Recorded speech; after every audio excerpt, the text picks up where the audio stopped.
Hello दोस्तों, good morning भाइयों। हमारे यूट्यूब चैनल स्टडी से ज्ञान एनएनडी में आपका हार्दिक स्वागत करता हूं। मेरे प्रिय भाइयों, आज हम विज्ञान से संबंधित कुछ प्रश्नों की बात कर रहे हैं, तो हमारे प्रश्नों को जरूर पढ़ें। यदि हमारी वीडियो आपको पसंद आती है तो हमारे चैनल को लाइक करें, सब्सक्राइब कर लें, ताकि आने वाला वीडियो का जो नोटिफिकेशन है आपको ज़रूर मिल सके। तो आप देखिए, हमारे कुछ प्रश्न हैं, हम देखते हैं। तो सबसे पहले प्रश्न है, दर्द दूर करने वाली दवाओं को क्या कहा जाता है? दर्द दूर करने वाली दवाओं को क्या कहा जाता है? तो दर्द दूर करने वाली दवाओं को जाता है एनाल्जेसिक। आगे देखिए। हाँ तो दोस्तों, अब हम सेकंड क्वेश्चन करने जा रहे हैं। किडनी का भार कितना होता है? हमारे शरीर में किडनी जो होती है उसका भार कितना होता है, एक पूछा जाता है। तो देखिए, किडनी का जो भार है वो 150 ग्राम होता है, आपको याद रखना है। अब आगे चलते हैं हम। हमारा तीसरा क्वेश्चन है, मस्तिष्क का सबसे बड़ा भाग क्या कहते हैं? हमारे मस्तिष्क में 3 भाग होते हैं। हमारे मस्तिष्क में 3 भाग होते हैं, अग्र मस्तिष्क, पश्चिम मस्तिष्क। अग्र मस्तिष्क होता है सबसे आगे, मध्य मस्तिष्क होता है और पश्चिम मस्तिष्क होता है। तो आपको ध्यान रखना है, मस्तिष्क का सबसे बड़ा भाग सेरिब्रम कहलाता है। क्वेश्चन नंबर 4 देखते हैं, प्लेग की बीमारी किस जीवाणु द्वारा फैलती है? प्लेग की बीमारी किस जीवाणु द्वारा फैलती है? ये जो लिखा है ये जीवाणु लिखा है, ऐसे लिखते हैं, आप देख लीजिएगा किस जीवाणु द्वारा फैलती है। तो पास्चुरेला पेस्टिस द्वारा प्लेग की बीमारी फैलती है। ये चूहे काटने से होती है, ठीक है। और कैसे होती है? जब भी कहीं पे चूहा मर जाता है और उसकी यदि भी बदबू आती है, ये बीमारी उससे भी हो सकती है और ये बीमारी चूहे के काटने से भी हो सकती है। चलिए हम क्वेश्चन नंबर 5 करते हैं। चलिए, यदि हमारी वीडियो और हमारे क्वेश्चन साइंस के आपको पसंद आते हैं तो हमारी यूट्यूब चैनल को लाइक कीजिए और शेयर भी कीजिएगा। चलिए, प्रोटीन्स किससे बने होते हैं? क्वेश्चन नंबर 5 है, प्रोटीन्स किससे बने होते हैं? तो एमिनो एसिड से प्रोटीन्स बने होते हैं, आपको ध्यान रखना है। चलिए क्वेश्चन नंबर 6, अल्जाइमर रोग में मानव का कौन सा अंग प्रभावित होता है? एक अल्जाइमर रोग होता है, उसमें बताना है मानव का कौन सा अंग प्रभावित होता है। तो आपको ध्यान रखना है, अल्जाइमर रोग में मानव का मस्तिष्क जो है वो प्रभावित होता है। ज़्यादा यदि मस्तिष्क में दर्द हो, हद से ज़्यादा हो जाता है, हमेशा होता ही रहता है, तो आप अल्जाइमर रोग के शिकार हैं, ये समझना होता है। चलिए क्वेश्चन नंबर 7 पे चलते हैं। और क्वेश्चन नंबर 7 में लिखा हुआ है, ऑस्टियोपोरोसिस किस रोग से संबंधित है? ऑस्टियोपोरोसिस किस रोग से संबंधित है? मतलब कि इसमें यही बताना है कि जो ऑस्टियोपोरोसिस है किस रोग से संबंधित है। तो हड्डी, यही सही जवाब है, हड्डी।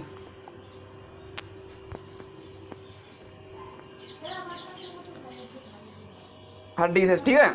तो इसमें क्या होता है, इसमें कमजोरी के कारण हड्डियों में आवाज़ आती है, इसी को कहते हैं ऑस्टियोपोरोसिस रोग। चलिएगा नेक्स्ट देखते हैं क्वेश्चन नंबर 8, ओनिरोलॉजी का संबंध किससे है? तो स्वप्न से है, सपने से। ओनिरोलॉजी का संबंध किससे है? ऐसे क्वेश्चन लगभग आते हैं। चलिएगा आगे, पीयूष ग्रंथि हमारे शरीर में कहाँ पर स्थित होती है? क्वेश्चन नंबर 9 देखिए, पीयूष ग्रंथि हमारे शरीर में कहाँ पर स्थित होती है? तो मस्तिष्क के आधार पर पीयूष ग्रंथि स्थित होती है। आधार थोड़ा वैसे लग गया, इस पर दाह पर डंडा लगा लेना और सब सही है। तो पीयूष ग्रंथि हमारे शरीर में कहाँ पर स्थित होती है? मस्तिष्क के आधार पर, ठीक है। चलिए क्वेश्चन नंबर 10, हमारे शरीर में बुद्धि का कौन सा मस्तिष्क होता है? तो हमारे शरीर में बुद्धि का प्रमस्तिष्क जो होता है वो बुद्धि का केंद्र माना जाता है और होता ही है। चलिए आगे देखते हैं, मंगल ग्रह के कितने उपग्रह होते हैं? मंगल ग्रह के कितने उपग्रह होते हैं? तो ध्यान रखना है, 2 उपग्रह होते हैं और 2 उपग्रह होते हैं, ठीक है। और हमारी पृथ्वी के कितने उपग्रह हैं? तो दोस्तों ध्यान रखना, 1 है। चंद्रमा। ठीक है, चलिए आगे क्वेश्चन नंबर 12 करते हैं हम। बारूद का आविष्कार किसने किया है? बारूद का आविष्कार किसने किया है? क्वेश्चन नंबर 12, तो ध्यान रखना है, बारूद का आविष्कार रोजर बेकन ने किया है। रोजर बेकन एक वैज्ञानिक थे, उन्होंने ही बारूद का आविष्कार किया था। चलिएगा अब हम आगे चलते हैं। क्वेश्चन नंबर 13, क्वेश्चन नंबर 13 में लिखा हुआ है प्रोटीन का पाचन किस एंजाइम द्वारा होता है? प्रोटीन का पाचन किस एंजाइम द्वारा होता है? तो ध्यान रखना है आपको, पेप्सिन नामक एंजाइम द्वारा प्रोटीन का पाचन होता है हमारे शरीर में। और क्वेश्चन नंबर 14 है किसे अरम के नाम से भी जाना जाता है? ध्यान रखना है, सोने को अरम के नाम से भी जाना जाता है। क्वेश्चन नंबर 15, विटामिन डी का आविष्कार किसने किया था, या किसने किया, जो भी है, विटामिन डी का आविष्कार किसने किया?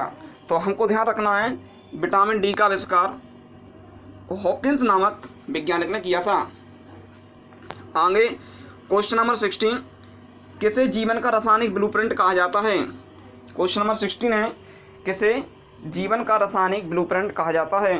तो आपको ध्यान रखना है, डीएनए को, डीएनए का फुल फॉर्म होता है डीऑक्सी राइबो न्यूक्लिक एसिड, एक इसका फुल फॉर्म होता है। चलिएगा क्वेश्चन नंबर 17 पे चलते हैं।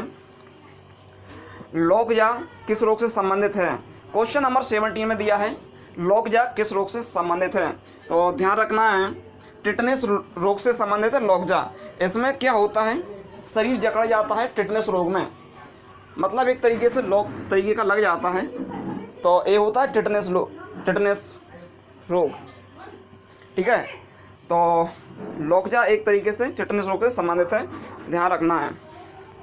क्वेश्चन नंबर 18, क्वेश्चन नंबर 18 देखिएगा, प्राणियों के वैज्ञानिक नाम लिखने में कौन सी भाषा प्रयुक्त की जाती है? हमारे शरीर में वैज्ञानिक नाम भी लिखे जाते हैं, जैसे डॉग यानी कुत्ता, उसका हम वैज्ञानिक भाषा में कैनस फैमिलियर्स कहते हैं, और मनुष्य को हम होमो सैपियंस कहते हैं, गाय को हम बॉस इंडिकस कहते हैं।